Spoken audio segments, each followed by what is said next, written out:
Good evening. First, I want to thank the jury for their service, and I want to thank Mr. Floyd's family for your steadfastness. Today, we feel a sigh of relief. Still, it cannot take away the pain. A measure of justice isn't the same as equal justice. This verdict brings us a step closer, and the fact is, we still have work to do. We still must reform the system. Last summer, together with Senator Cory Booker and Representative Karen Bass, I introduced the George Floyd Justice and Policing Act. This bill would hold law enforcement accountable and help build trust between law enforcement and our communities. This bill is part of George Floyd's legacy. The President and I will continue to urge the Senate to pass this legislation, not as a panacea for every problem, but as a start. This work is long overdue. America has a long history of systemic racism. Black Americans, and Black men in particular, have been treated throughout the course of our history as less than human. Black men are fathers and brothers and sons and uncles and grandfathers and friends and neighbors.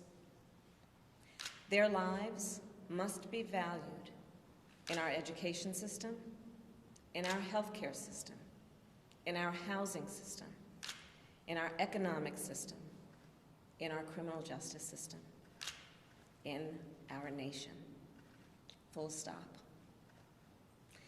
Because of smartphones, so many Americans have now seen the racial injustice that Black Americans have known for generations.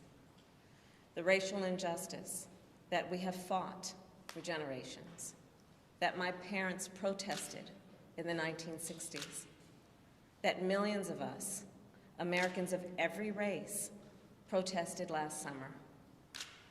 Here's the truth about racial injustice. It is not just a Black America problem or a people of color problem. It is a problem for every American. It is keeping us from fulfilling the promise of liberty and justice for all. And it is holding our nation back from realizing our full potential. We are all a part of George Floyd's legacy, and our job now is to honor it and to honor him. Thank you. And now it is my great honor to introduce the President of the United States, Joe Biden.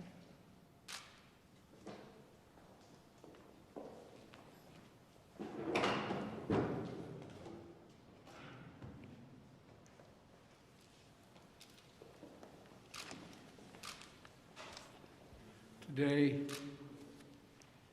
a jury in Minnesota found former Minneapolis police officer Derek Chauvin guilty on all counts in the murder of George Floyd last May. It was a murder in the full light of day, and it ripped the blinders off for the whole world to see the systemic racism the Vice President just referred to. The systemic racism is a stain on our nation's soul. The knee on the neck of justice for Black Americans. Profound fear and trauma. The pain, the exhaustion that Black and brown Americans experience every single day. The murder of George Floyd launched a summer of protest we hadn't seen since the civil rights era in the 60s. Protests that unified people of every race and generation in peace and with purpose to say enough, enough, enough of the senseless killings. Today's verdict is a step forward. I just spoke with the governor of Minnesota, who thanked me for the close work with his team. And I also spoke with George Floyd's family again. A remarkable family of extraordinary courage. Nothing can ever bring their brother, their father, back. But this can be a giant step forward in the march toward justice in America. Let's also be clear that such a verdict is also much too rare. For so many people, it seems like it took a unique and extraordinary convergence of factors. A brave young woman with a smartphone camera, a crowd that was traumatized witnesses, a murder that lasts almost 10 minutes in broad daylight for ultimately the whole world to see. Officers standing up and testifying against a fellow officer instead of just closing ranks, which should be commended. A jury who heard the evidence, carried out their civic duty in the midst of an extraordinary moment, under extraordinary pressure. For so many, it feels like it took all of that for the judicial system to deliver a just basic accountability. We saw how traumatic and exhausting just watching the trial was for so many people. Think about it, those of you who are listening. Think about how traumatic it was for you. You weren't there. You didn't know any of the people. But it was difficult, especially for the witnesses who had to relive that day. It's a trauma. On top of the fear so many people of color live with every day when they go to sleep at night and pray for the safety of themselves and their loved ones. Again, as we saw in this trial from the fellow police officers who testified, most men and women who wear the badge serve their communities honorably. But those few who fail to meet that standard must be held accountable, and they were today. One was. No one should be above the law. And today's verdict sends that message. But it's not enough. We can't stop here. In order to deliver real change and reform, we can and we must do more to reduce the likelihood that tragedies like this will ever happen and occur again. To ensure that black and brown people, or anyone, so they don't fear the interactions with law enforcement, that they don't have to wake up knowing that they can lose their very life in the course of just living their life. They don't have to worry about whether their sons or daughters will come home after a grocery store run, or just walking down the street, or driving their car, or playing in the park, or just sleeping at home.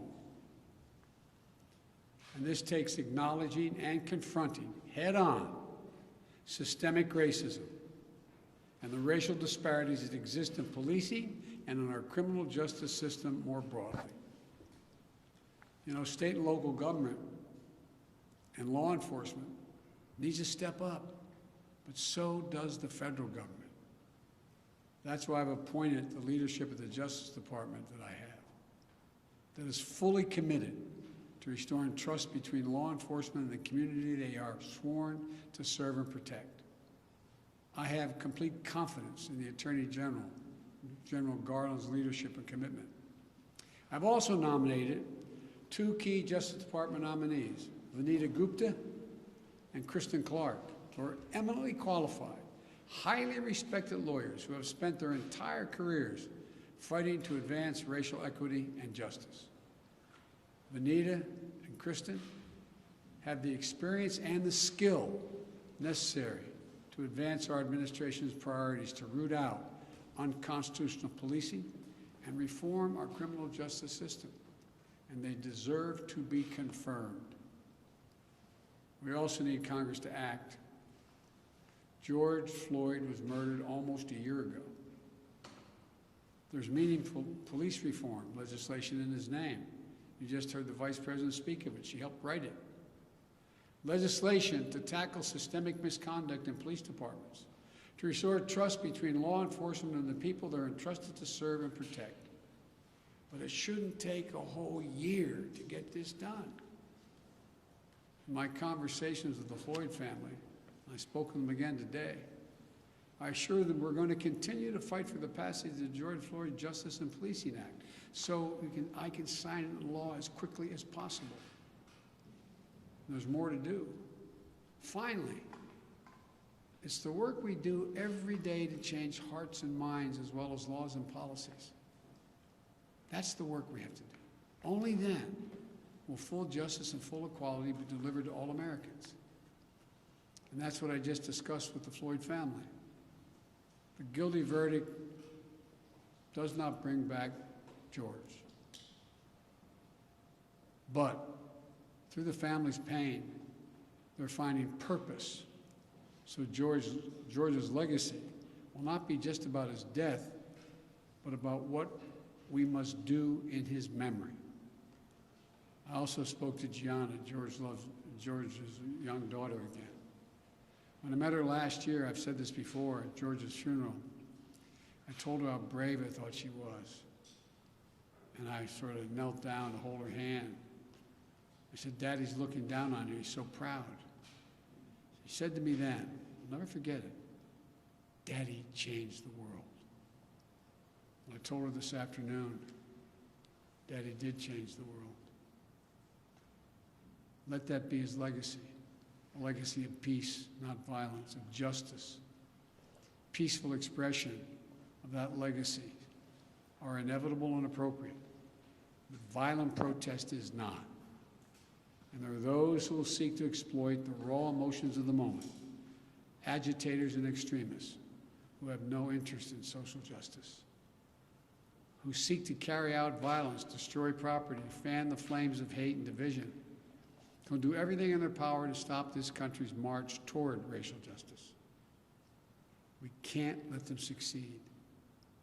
This is a time for this country to come together, to unite as Americans. There can never be any safe harbor for hate in America. I've said it many times. The battle for soul of this nation has been a constant push and pull for more than 240 years.